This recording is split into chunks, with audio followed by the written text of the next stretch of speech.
Let me tell you something that you already know. This church, Southside, we are for this city. Over the last several years, God has been reminding us over and over again that we are here for this city. God looked at this city, our city, a city in desperate need of hope and help today, tomorrow, and for generations to come, and He had an idea. And that idea is us. That idea is Southside Church.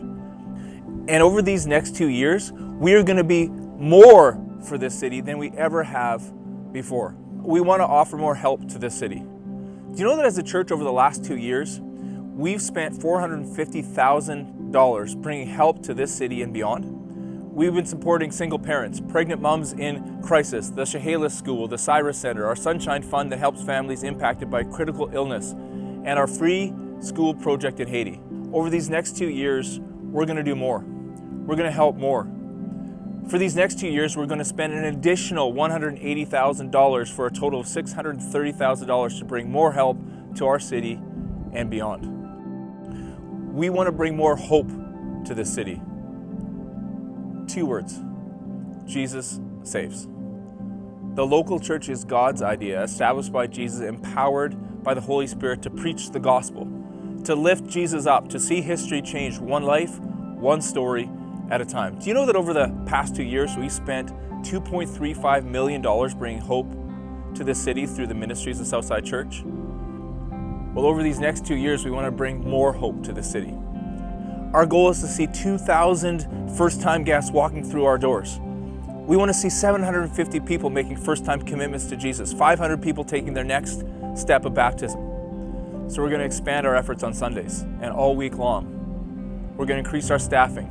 We're going to improve our Sunday experiences. We're going to improve kids and small groups, youth, and serving to bring more hope to this city than ever before. And so we're going to increase our hope budget by $520,000 for an expanded 2-year operating budget of $2.9 million. And here's the thing. If we want to bring more help and more hope to this city, we're going to need a home. And so for the first time in Southside's history, we are building a permanent facility. We live in the most beautiful city on the planet, and the world is taking notice. Chilliwack has the fastest growing school district in BC as young families are showing up at an unprecedented rate. And we want to welcome them to our home. As a church, our attendance is higher than 99% of portable churches in Canada, and we are maxed out with little room to grow. It's time to build a permanent home. It's time to create irresistible environments for our kids, for our youth, for our young adults, and for our not so young adults. You know what? It's time that Southside put our foot down in this city and said, we're here today, tomorrow, and for generations to come. We are here and we are for this city. We're for hope. We're for help. We're for more. More has a name, and that name is Jesus. Because of Him, the best is yet to come. So I'm at church, and this idiot on the screen has my same outfit. And not only is he wearing the same thing as me, kind of old also, the guy on the screen, and thank you so much, thank you. And he said some of the stuff that I was going to say in addition to that. Hey, welcome here. I love you guys a lot, you know it. I feel it a privilege to be with you here today, whether today is your first time ever at church or whether you've been here hundreds of times. Thinking a lot the last couple weeks about this trip I took back in June of 2006. I led my first missions trip as the youth pastor of this church in June of 2006. We took between 40 and 50 youth and young adult youth leaders down to Vicente Guerrero, Mexico. We drove all the way down there from Chilliwack because we had heard that there were families that had been promised that if they left their homes in central and southern Mexico and spent everything they had to drive up to Vicente Guerrero, that waiting for them there were incredible jobs and incredible housing. But when they got there and had literally nothing left, they found out that there was no housing and their jobs were far less than incredible. So there was an organization down there that asked if we as a youth group would go down and build a house for a family in desperate need, and I just remember going back to the team, the part of our youth group that was going to go down there, and the youth leaders, and I said, hey, what do you guys think about raising the funds and building a house? And they said, we want to build 4 houses. And so we went down there, and we drove all the way down. We split into 3 building teams, and we built 3 houses. And then we made up a dream team of all the best builders of those 3 teams, and we, because there was a record that had been set by a group of U.S. Marines, and they had gone there and they had built a super great house in the quickest time ever. And so, not being very competitive as Southsiders, we decided we were going to shatter the record set by those wingnut U.S. Marines, and we did that. And when I say we, I guess I needed you to know that I was on that dream team of builders. I didn't really do much building, but I was the moral support and the comic relief that day, okay? So, what an incredible trip. Like, two memories that really stick with me from that trip was, number one, the moment that we got to hand the keys over to those beautiful families, and for the first time in their lives, they had a house. It was amazing, emotional. Another thing I remember about that trip was that every night, at the end of all our work that day, we would have a campfire, and we would all sit around it as a team, sing some songs, and someone would stand up and share a story or a devotion or a short sermon. And I remember the last night of the trip, there was a guy who spoke, and he used as his core passage 2 Corinthians 6. And I want to tell you, this is a passage that has stuck with me ever since that night. I've never forgot it. It says this, companions, as we are in this work with you, we beg you, please don't squander one bit of this marvelous life God has given us. God reminds us, I heard your call in the nick of time. The day you needed me, I was there to help. Well, now is the right time to listen, the day to be helped. Don't put it off. Don't frustrate God's work by showing up late, throwing a question mark over everything we're doing. Our work as God's servants gets validated or not in the details. People are watching us as we stay at our post, alertly, unswervingly, in hard times, tough times, bad times, when we're beaten up, jailed, and mobbed, working hard, working late, working without eating, with pure heart, clear head, steady hand, in gentleness, holiness, and honest love, when we're telling the truth and when we're showing His power, when we're doing our best setting things right and when we're praised, when we're blamed, slandered, and honored, true to our word, though distrusted, ignored by the world, but recognized by God, terrifically alive, though rumored to be dead, beaten within an inch of our lives, but refusing to die, immersed in tears, yet always filled with deep joy, living on handouts, yet enriching many, having nothing, having it all.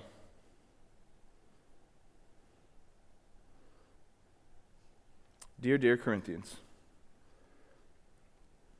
I can't tell you how much I long for you to enter this wide open, spacious life. We didn't fence you in. The smallness you feel comes from within you. Your lives aren't small, but you're living them in a small way. I'm speaking as plainly as I can and with great affection. Open up your lives. Live openly and expansively. I think about that passage all the time. On days when I'm feeling a little tired or feeling a little discouraged, I remember that. I remember what it felt like sitting around a campfire in Vicente Guerrero, Mexico in June of 2006. And I remember thinking that a mission isn't a trip, a mission is a life. It's not 10 days, it's everything. Like there's a purpose, and there's a plan, and there's a mission, and we can't settle for small. It's funny because that passage was written by the Apostle Paul. And he was inspired by God to write a letter to a church that he had planted in a city called Corinth in 57 AD. But 5 years later, that same Apostle Paul, he wrote another letter inspired by God to a church in Ephesus, in which I feel like he kind of summarized the whole thing that he had written to the Corinthians, because in Ephesians 3:20 and 21, Paul said it this way, God can do anything, far more than you can imagine or guess or request in your wildest dreams. He does it not by pushing us around, but by working within us, His Spirit deeply and gently within us. And I think about that passage all the time too. In fact, if you've been to Southside before and you've heard me pray this prayer, God change me and use change me to change the world, that's where it comes from. God can do anything, far more than you can imagine or guess or request in your wildest dreams. He doesn't do it by pushing us around, but by working within us. Far more than you can imagine. Far more than you can imagine. Man, I think of that all the time because I'm reminded what was so clear to me around a campfire in Vicente Guerrero, Mexico in June of 2006 is still true today. A mission isn't a trip, it's a life. And I don't think we were born to settle for small. I think we were born to move towards more, far more than you can imagine, more. And so that Ephesians 3 passage is kind of going to be the centerpiece of the series, more. God can do anything, far more than you can imagine. But it's the 2 Corinthians 6 passage that I want to work through, line by line, sentence by sentence. And today I want to start that. And what I want this series to be is I want this series to be a declaration by you and by me that we're not going to settle for small, that a mission is not a trip, that it is a life, that we are going to move towards more. So I want to just talk about the first sentence of this passage today, where Paul says this: companions, as we are in this work with you, we beg you, please don't squander one bit of this marvelous life. How do we move towards more? How do we refuse to settle for small? Well, according to that first sentence, I got just two things I want to say today. Number one, we can't do it alone. What's the first word of the passage? Companions. You want to move towards more? You want to refuse to settle for small? You want to embrace the fact that a mission is not a trip but a life? You can't do it alone. We got to do it together. See, if you're a Christian here today, Jesus is your example, and I want you to think about it. That Jesus stepped into human history as a baby, born into a family. And he grew up together with a mom and a dad and brothers and sisters. And when he hit 30 years old, he called a group of disciples who were to become his closest friends. But he made other friends too. He drew crowds of people wherever he went. And Jesus performed miracles, and he healed people. And he preached and he taught people about the love of God, the mercy of God, the grace of God, the forgiveness of God, the salvation of God. Man, there's something that you notice when you study the life of Jesus. He always noticed the unnoticed. He always cared for the uncared for. He always loved the unloved. See, it's a together thing. It's a together thing. And then Jesus died on a cross. And you say to me, wait a minute. Okay, hold it, Mike. You're talking about the fact that this guy was going around, he was preaching, and he was healing, and he was performing miracles, and he was telling everybody about God's love and God's grace and God's mercy. And then what? You're telling me that the Son of God died on a cross. That's completely and totally out of control. You know what's amazing? That in the moment when Jesus died on the cross, that was the moment in which God was completely and totally, more than ever before, in total control. Because when Jesus died on the cross, he did it to take all your shame and all your guilt and all your regret and all your condemnation and all your sin and put it to death. It's interesting, isn't it, that when things seemed the most out of control, God was the most completely and totally in control. And then on the third day after Jesus died, he rose again. This is historical fact. If you're new to church, man, welcome here. And if you're still checking out the Jesus thing, man, you owe it to yourself to dig into this. Because if Jesus stepped out of the tomb, that changes everything. Jesus rose again. And he stuck around for about 40 days. He taught his disciples. He spoke to crowds of up to 500 people. And at the end of the 40 days, Jesus ascended back into heaven. But just before he ascended into heaven, he gave one last instruction. We call it sometimes in church circles the Great Commission. And to summarize it, Jesus basically said, go out into all the world and tell them about me. Tell them about life. Tell them about hope. Tell them about my life and my death and my resurrection, and history will change one life, one story at a time. But here's the thing. We talk about the Great Commission a lot, and sometimes we make it personal, and that's good, but you need to remember something. Jesus didn't make that instruction to an individual. He made it to a group, to the church. The Great Commission is for the church. You want to say, I'm not going to settle for small, I want to move towards more? I'm telling you, we got to do it together. It's not a singular pursuit, it's a together pursuit. So if we're going to say, you know what, a mission is not a trip, it's a life, we got to decide that together. If we want to move towards more, we got to move towards more together. Like we talk about this all the time, that God looked at our city, and it's a city in need of hope, and in need of help, in need of light, in need of life, in need of salvation, and the gospel, and Jesus, and grace, and all of that stuff, and he had an idea. And that idea was you. But it's not just you. And that idea was me, but it's not just me, it's us, it's the church. It's the church that is God's idea. It's the church that is God's idea. Established by Jesus, empowered by the Holy Spirit to change this world. One life, one story at a time. Together. Together, if we're going to move towards more, I would submit to you, we got to move together, not alone. And that's what we've always tried to do as a church.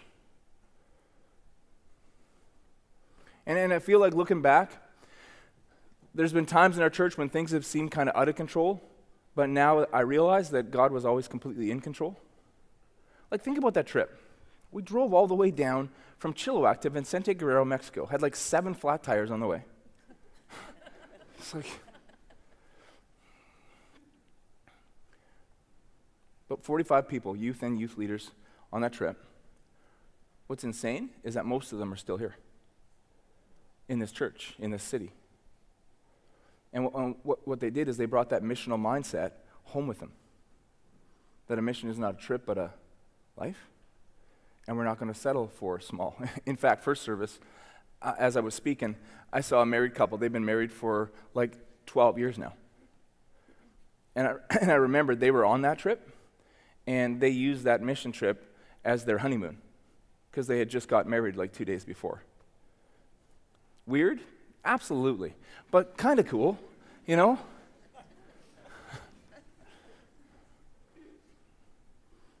But God ordered our steps. Like he had a plan all along. Seemed kind of out of control at times, but he was always in control. And I remember as the church started to grow, there was a time that eventually we ran out of office space. And we ran out of a room in our rental space that we were using for the Southside Youth Group.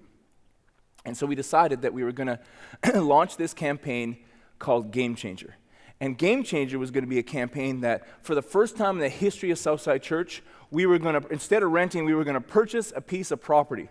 And we looked at a bunch, and none of them seemed to be right. And then we found a helicopter hangar. And it was like God said, that's the one. And it's like, okay. And so we launched Game Changer.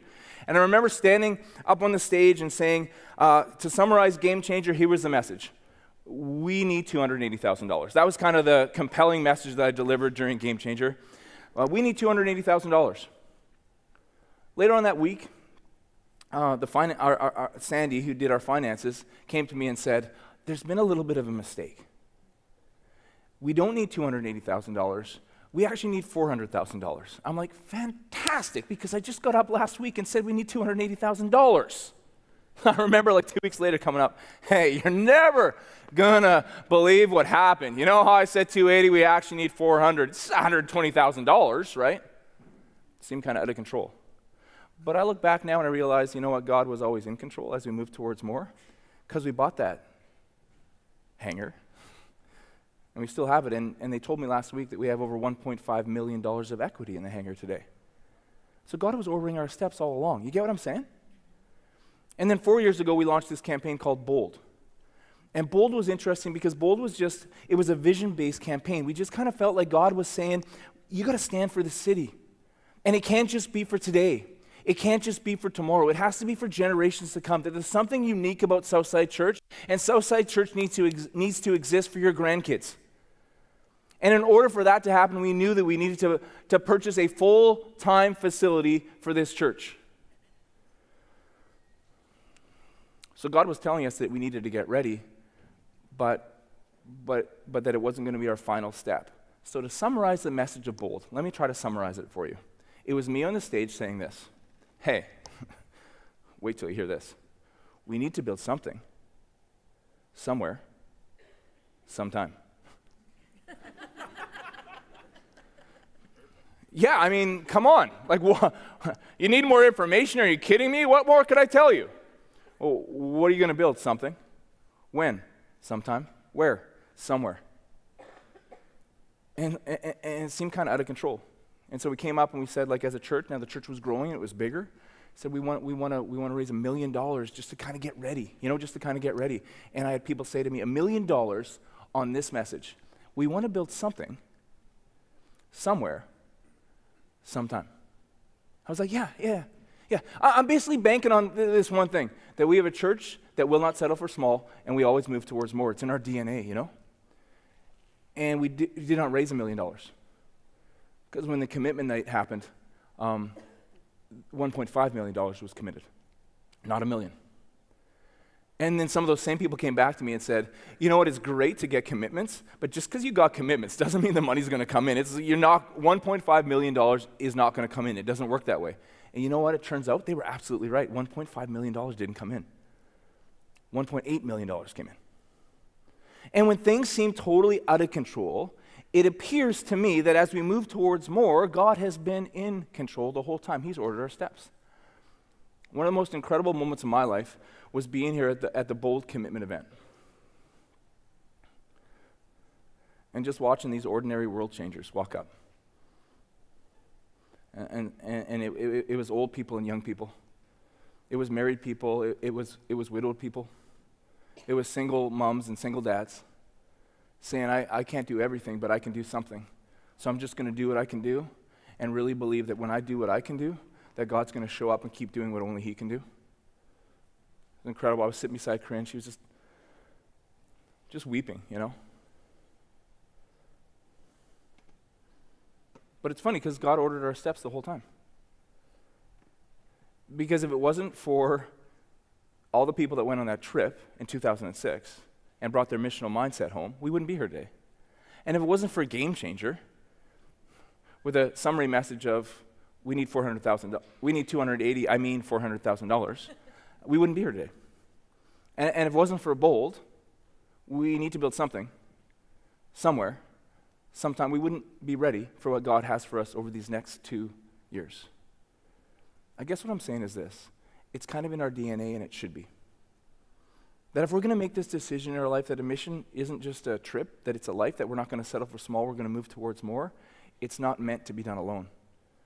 We have to do it together.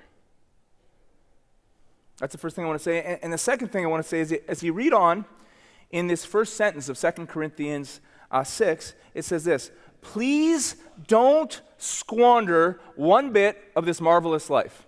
Please don't what? Squander.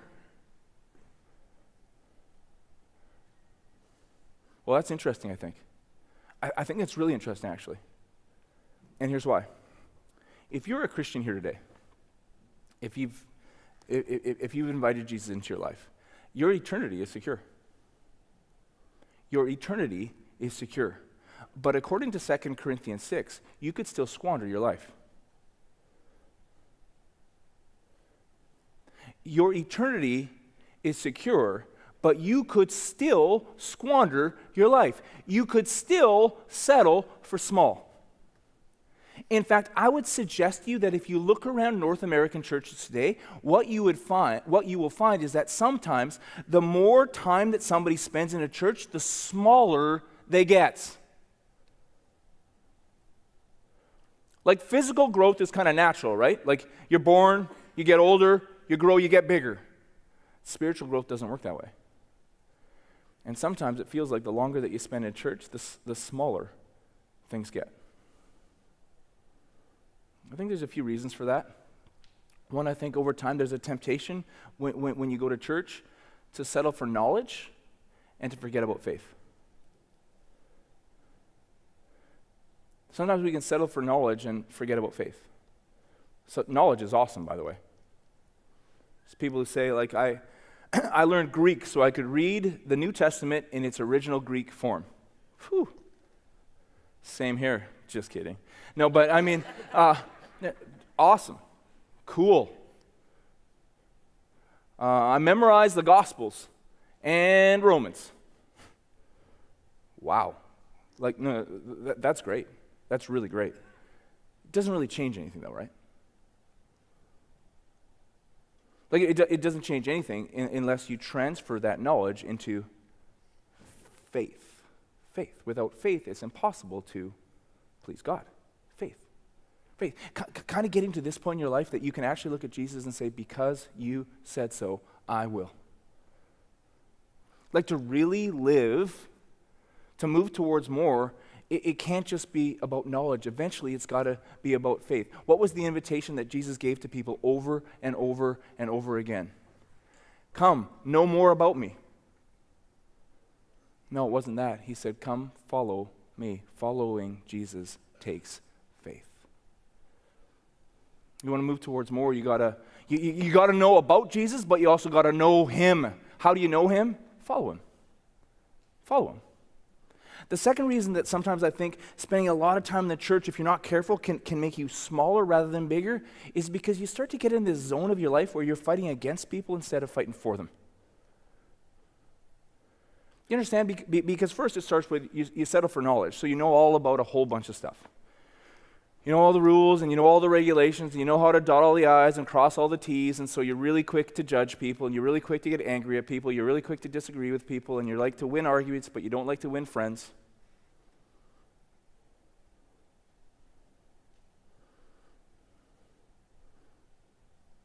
And sometimes, before you know it, you can settle for this really small, tiny little life because you're fighting against people instead of fighting for them.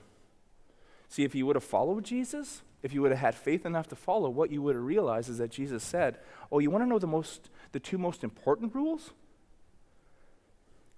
Love God and love people. We're not here to fight against this city. We're here for this city. We don't settle for small. We move towards more, not for us, but for this city. The third thing that can happen is that over time, if we're in this adversarial stance all the time, right? Instead of loving, and what can happen is we become fearful instead of fearless.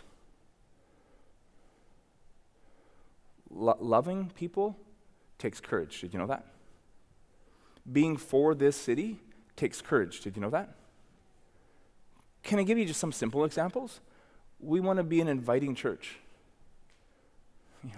We're never going to be the church that says, we're the church that's a little bit better than you, so God loves us more than he loves you.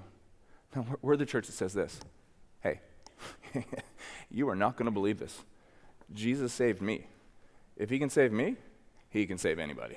Why don't you come check it out, right? That's us.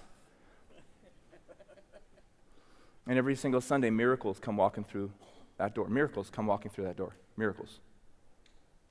When someone walks through that door for the first time, it's a miracle. When someone walks through that door for the 500th time, it's a miracle.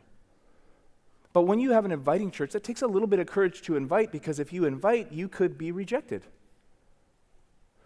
Right? But the Bible says hundreds of times, be bold. Don't be afraid. Be courageous. But to do that, you got to have faith. See, when you love, we want to be a church that loves this city. And it takes courage, because when you love, I guess someone can reject you. I guess somebody can say, I don't love you, I disdain you. I don't love you, I hate you. I don't love you, I dislike you. But that's okay, it's worth it. It's like this wide open life. We're not this, we're this. It takes courage. Generosity takes courage, I think, right? Because we were raised to think, man, I need to look after me. It needs to be all about me. I got to count on me. And Jesus says, no. Why don't you do this? Why don't you just love the city? No, that's courageous. I'll tell you something, though. We can't do it alone. Like, if we're going to say, like, a mission is not a trip, a mission is a life. And if we're going to say that we don't want to settle for small, we want to move towards more, we can't do it alone, But together, we have to decide that we're going to move towards more. Because I'm convinced your eternity is secure, but you can squander your life if you want. And that ain't us. So I want to talk about the next 2 years. Even though the idiot on the screen already said some of the stuff that I was going to say.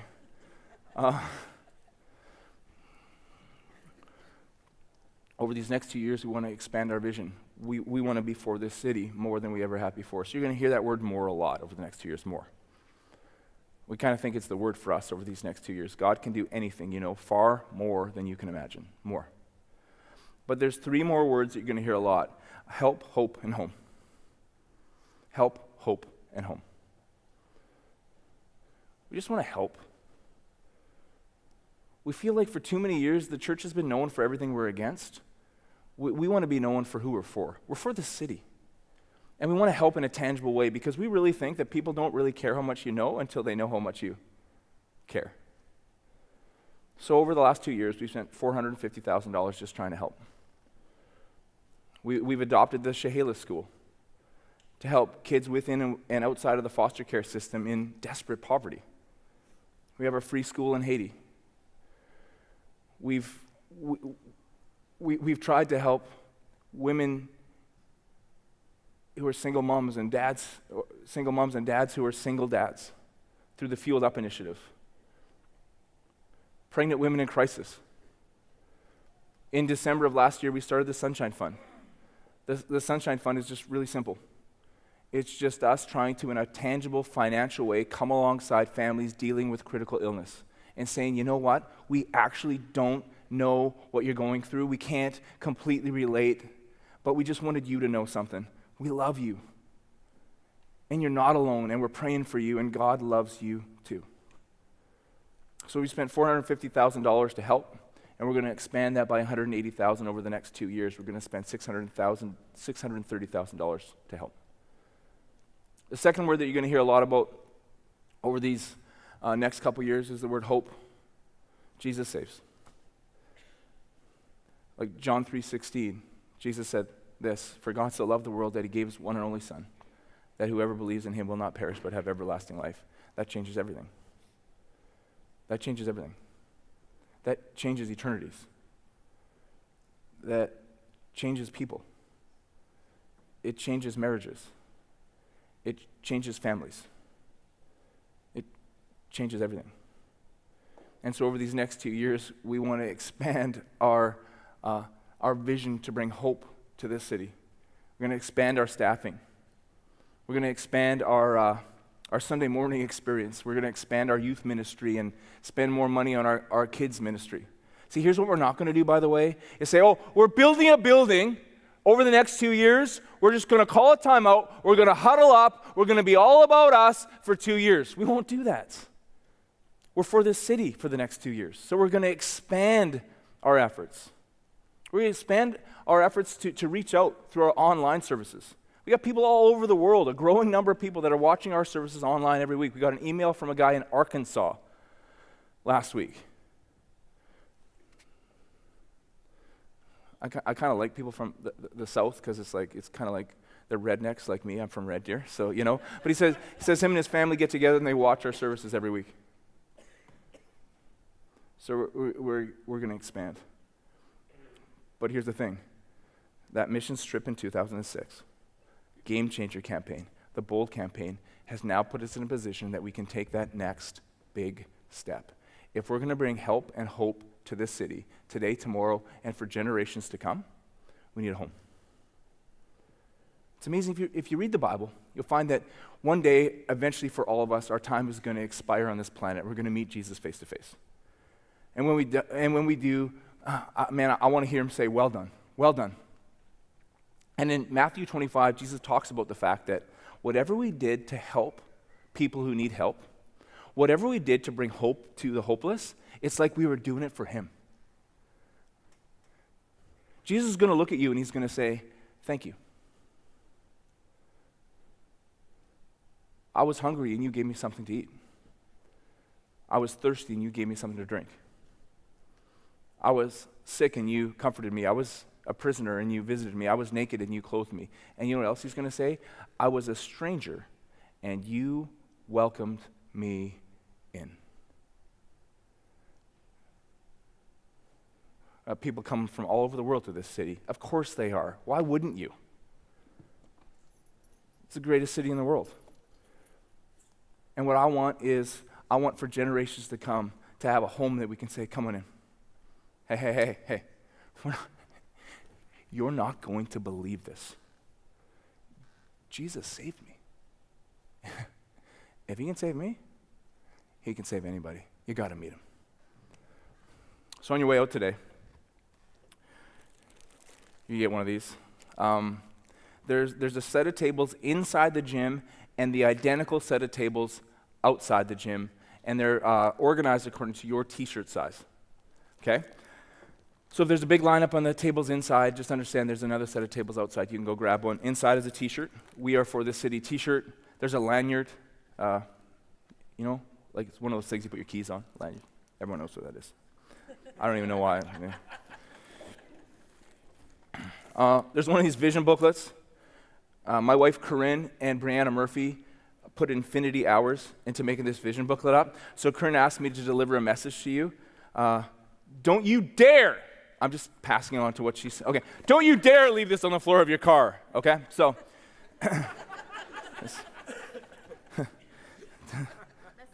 message received. But this book is awesome. It's got a bunch of frequently asked questions, a bunch of information on the new building. There's small group study questions for every week of the series. So if you're not in a small group, I think you should jump in one, for sure, for this series. It's got places that you can take notes when you come on Sunday. It's funny also, by the way, if you flip open to the middle, like just how it naturally opens. Oh, look, it's about how you can give money. What a fluke. How did that happen, you know? I think that's great.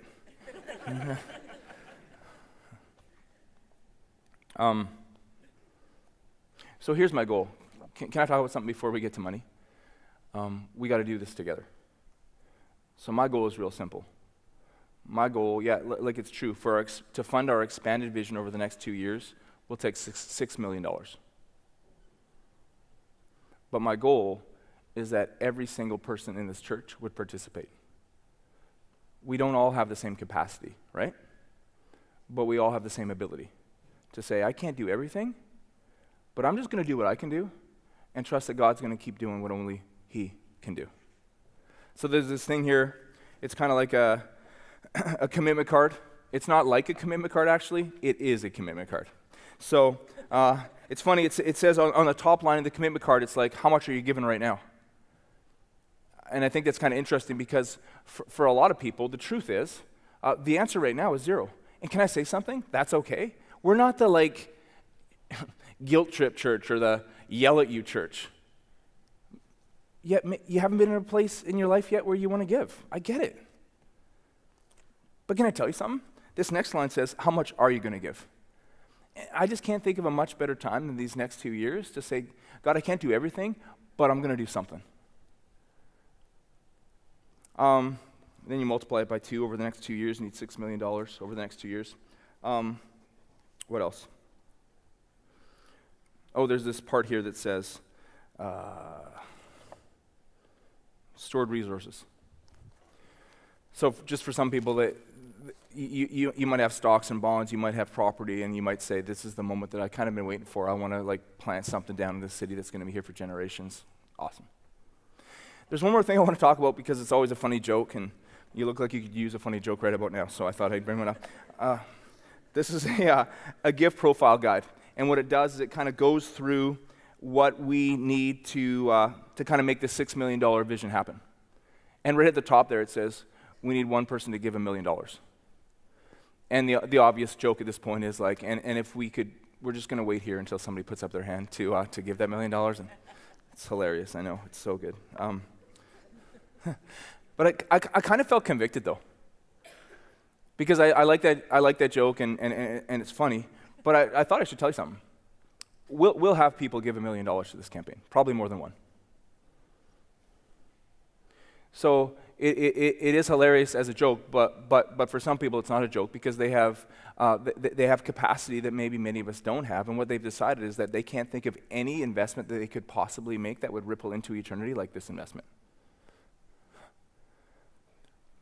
But I love this. I look at it quite a bit because I love looking at the bottom too, where it says, in order to make this $6 million happen, we need 100 people to give 2,000. Well, that's a big deal. That's like a big deal. Because God doesn't look at the numbers, God looks at the heart. And I was just thinking that if every one of us in this church just does what we can do, then God's just going to keep showing up and doing what only He can do.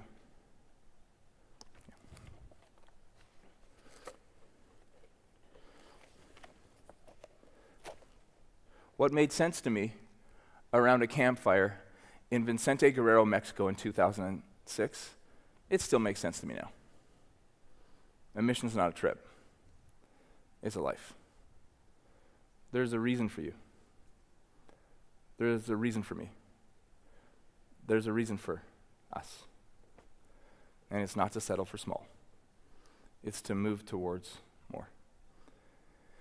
So when I ask you if Southside is your church, that means you've been here for at least 2 weeks, okay? No. Oh man, if you're in, like, this is where you're for the city, you want to be here. When you go to a table and you pick up one of these bags, I just would ask that you would pray. That as you pick it up, that you would be praying, God, help us as a church, help us as a people over these next 2 years and beyond, by the way, not to ever settle for small, but to always move towards more. And if you're here today and you're a visitor, you're visiting, it's your first time, you're still kind of just checking out the whole Jesus thing, I'm so stoked you're here. Grab one of these bags anyways, no commitment, but you might want to go like, what is with these wingnuts? The guy that wears the same outfit in the video as he wears on the thing, like what is with these people that are for this city? This package will help answer all of that. Make sense? Why don't you stand up?